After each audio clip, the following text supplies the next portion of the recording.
অনেক দিন ধরে ইচ্ছে ছিল একটা রাধাকৃষ্ণ মেহেন্দি আঁকার, ফাইনালি সেই দিনটা আজকে চলে এসে। কতটা কি আঁকতে পারি সবটাই তোমাদের সাথে শেয়ার করব। তার আগে ইন্ট্রোডাকশন দিয়ে নিই। হ্যালো এভরিওয়ান, আমি মেহেন্দি আর্টিস্ট নিতা। কেমন আছো তোমরা সবাই? তো চলো শুরু করি।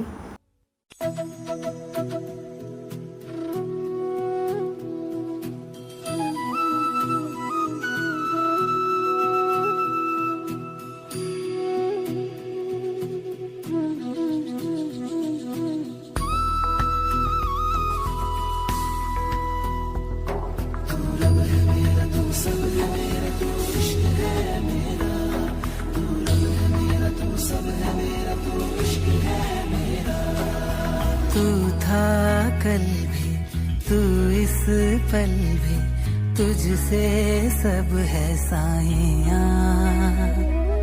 तू ही मेरा दिलबर, तू ही मेरा रब है साइयां। तू ही मेरा पता, तू ही बता के कैसे कहूँ अलविदा। ভালো লাগলে একটা লাইক আর কমেন্ট করে অবশ্যই জানাবে। আজকের মতো টাটা।